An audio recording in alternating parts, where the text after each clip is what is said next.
So, any other questions? Michael?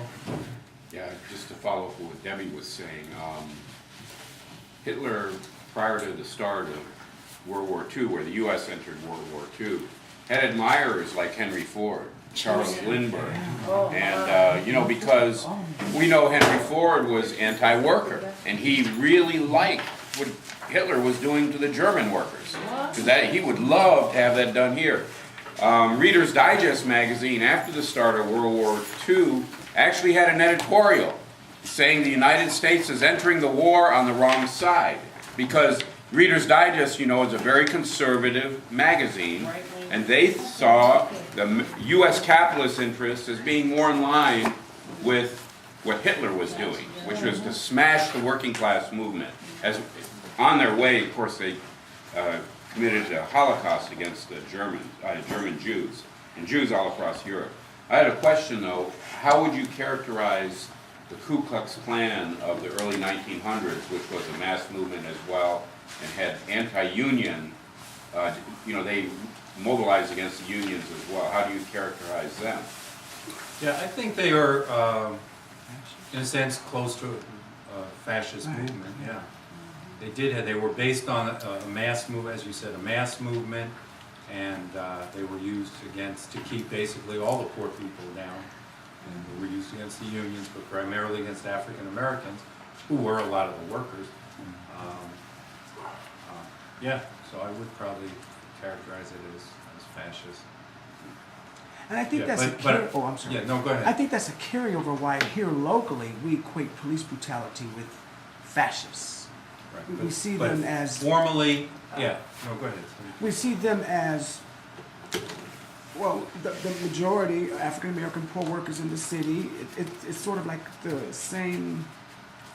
I understand what you're saying when you're saying they're not fascists, but it's a carryover from the Ku Klux Klan days and those who cracked the whip. It's from slavery. On the workers. Yeah. Well, let me say this. To the person getting their head beaten in, tased to death or whatever else, really isn't necessary. They're not really caring what you want to call it. Yeah. So that is true. And but I'm talking about, wasn't this right after are we talking about the period right after slavery?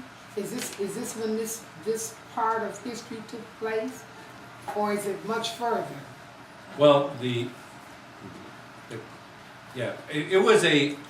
might be characterized as a fascist movement before fascism was even named in 1920 by Mussolini. Okay. Right. Because it served the same purpose. It never became a fully national movement in this country. And in fact, it wasn't that the system was under attack by African Americans. It wasn't a revolutionary situation. So it wasn't classically fascist, but it had elements of that's why I said it was pretty close to fascism, even in the 1910s and 20s in this country. But it emerged in Italy and Germany, 1920s and 1930s, in its classical form, if you will, because there the working class was poised and ready and could have seized power and established a socialist society. And the capitalists used this movement throughout the whole nation to annihilate the working class movement. And so it's not exactly, you see there's a little difference, but I want to touch a little bit more on what you were saying. Again, one second, Kevin. Police repression, capitalism has before fascism, they had no problem sending in the National Guard, shooting down workers, beating people, jailing people, but they didn't totally destroy. They might destroy a strike and kill a lot of workers. They did that in this country repeatedly throughout the years. They hanged the Haymarket martyrs for fighting for the 8-hour day, but they didn't destroy and outlaw the unions. They didn't pulverize the working class movement as such, and that's what a little bit of difference. There's a police repression, and Trotsky does this. This book is excellent. It's available on Amazon. It's called The Struggle Against Fascism in Germany, because he was writing at the time and giving advice how they should be fighting Hitler and could have stopped Hitler. And unfortunately, he was on the outs, and the Communist Party was influenced only by Stalin. The Socialist Party was, as most socialists at the time, timid and not into fighting. And so they fought each other, or didn't fight at all, and they gave up without firing a shot. The Communist Party had 3 to 5 million members with their own armed militia.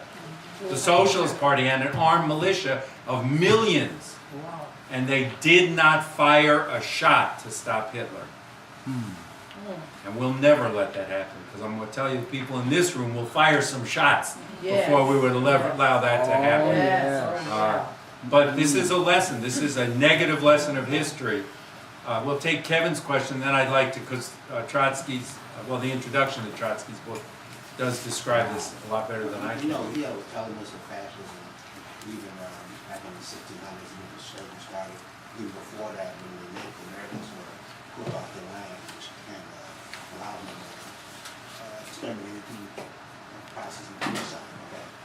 And then during slavery, there was an element of fascism with black people. And then after that, Reconstruction, we were lynched. And I wouldn't use that word.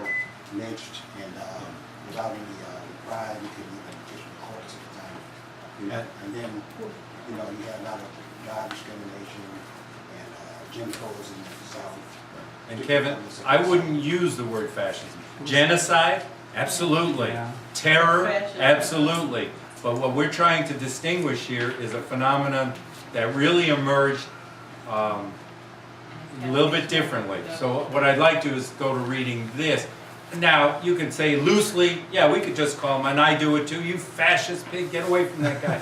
But what we're trying to do here is to distinguish something, because, frankly, we're in an economic crisis, and this may get very bad. Gives birth to fascism, right? And that's what gives birth to fascism.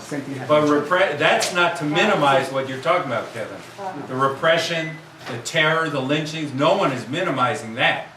Doesn't mean you don't fight them. So we're trying to characterize something that was a little bit different, and I think if we read through this, we'll see. And because it did lead to slightly different tactics. And I'll try to describe why the socialists and communists could not unite, or did not unite, and easily stop Hitler in Germany, not let alone overturn the capitalist system. Debbie and them. I'm sorry for coming in late, Sorry. but what do fascism mean? And so I guess socialism must be like everybody should have people in mind, everything, right? Socialism emerged as the ideology of the working class, which only emerged in the early 1800s as a big number of people, because before then you had peasants and serfs, and socialism emerged as an ideology that this capitalist system had, yes, it had made a lot of factories and a lot of wealth, but it was being hoarded by a few people, and it was leading more and more towards war and oppression. And what we needed to do was, and they had economic crises, even in the 1800s, every few years. It was a crash and then a boom, and a crash and a boom. And so the working class movement emerged, which said we should have not just equal number of things, but that the mines, the mills, the factories, everything we've built and dug, the railroads, should all belong to the country as a whole, the people, the united people, the working class, in effect. And working class means the unemployed and the people who never had a job. It's all the poor people. And that's where that ideology came. Fascism, as we'll see, emerged in the decline of capitalism, where the capitalists needed to smash the workers, really smash them, not just shoot a few of them. And that was, and fascism meant, what's the exact meaning? It was the symbol that Mussolini used was a clump of leaves, some kind of leaves or branches, and that was a fasci or something. It was just a term they used. They have that insignia right in the Congress on both sides.